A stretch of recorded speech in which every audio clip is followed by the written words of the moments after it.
Selamat pagi, Assalamualaikum warahmatullahi wabarakatuh. Saya Yuni Musara Marambua, jurusan Pendidikan Guru Sekolah Dasar, Universitas Negeri Manado dengan NIM 21105126. Di sini saya akan menjelaskan tentang 7 konsep dasar IPS atau 7 konsep dasar ilmu pengetahuan sosial. Baik, yang pertama sebelum saya menjelaskan tentang 7 konsep dasar ilmu pengetahuan sosial, di sini saya akan menjelaskan terlebih dahulu tentang pengertian IPS. IPS sebagai ilmu sosial artinya ilmu yang bidang kajiannya berupa tingkah laku manusia dalam konteks sosialnya, termasuk dalam ilmu sosial berupa geografi, ekonomi, sejarah, sosiologi, antropologi, psikologi, dan ilmu politik yang pada umumnya merupakan hasil kebudayaan manusia. Baik, saya akan menjelaskan tentang 7 konsep dasar ilmu pengetahuan sosial. Yang pertama, antropologi. Antropologi mempelajari tentang budaya manusia, baik kebudayaan prasejarah maupun kebudayaan pada zaman modern saat ini. Antropologi mengkaji kebudayaan pada semua tingkat perkembangan teknologi, dari zaman berburu dan zaman pengumpulan makanan sampai zaman bercocok tanam dan zaman industri. Ahli antropologi dibedakan ke dalam 6 kelompok, yaitu yang pertama, ahli antropologi sosial atau antropologi budaya. Mempelajari budaya manusia tertentu, bagaimana bagian-bagian budaya itu bisa cocok dan membentuk keseluruhan budaya manusia yang bermakna, atau memilih dan mempelajari sejumlah budaya berdasarkan pola-pola perilaku untuk mendapatkan perspektif antara budaya tentang kondisi manusia. Yang kedua, ahli etnograf. Seorang ahli antropologi yang mempelajari spesialisasi dalam mengumpulkan informasi tentang segala aspek budaya yang ada melalui kerja lapangan.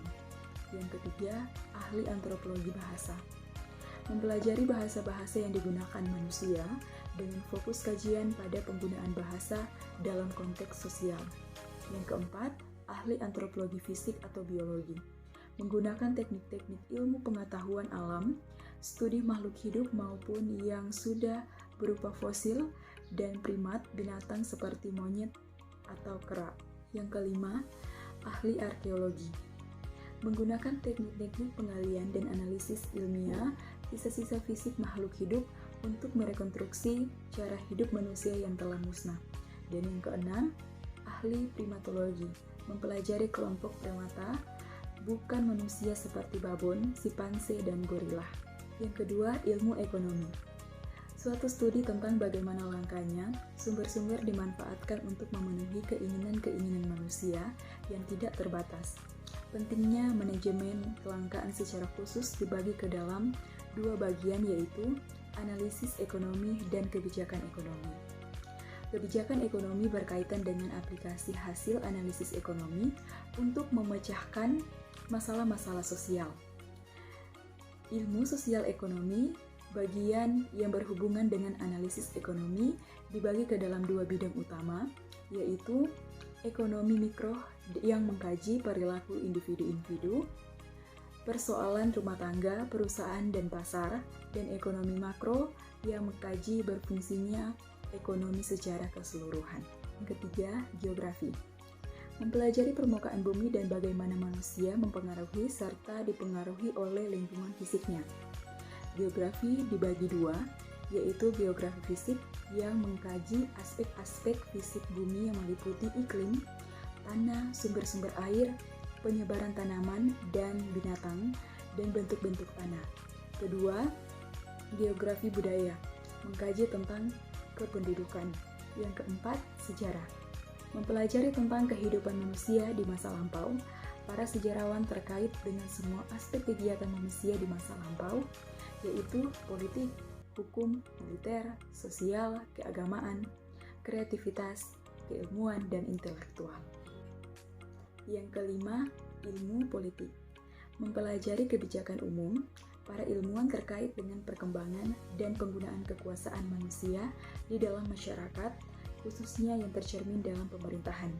Yang keenam, psikologi. Mempelajari perilaku individu-individu dalam berinteraksi dengan lingkungannya, meliputi semua bentuk perilaku manusia dan bukan manusia.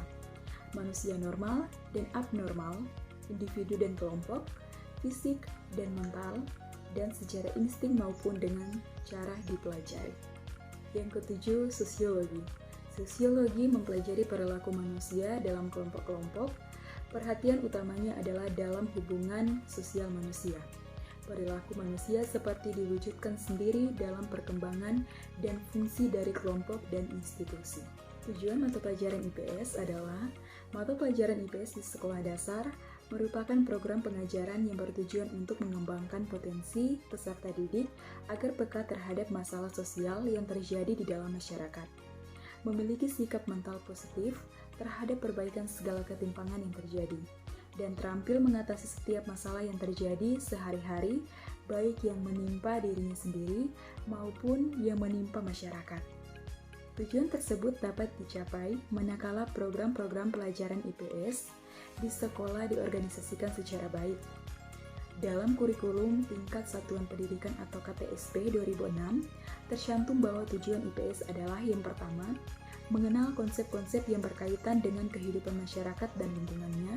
Yang kedua, memiliki kemampuan dasar untuk berpikir logis dan kritis, rasa ingin tahu, inkurir, memecahkan masalah, dan keterampilan dalam kehidupan sosial.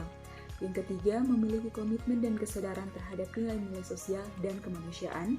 Yang keempat, memiliki kemampuan untuk berkomunikasi, bekerja sama, dan berkompetisi dalam masyarakat yang majemuk di tingkat lokal, nasional, dan global. Semoga materi yang saya sampaikan ini bisa bermakna untuk masa depan kita semua, dan saya ucapkan banyak terima kasih dan sampai jumpa.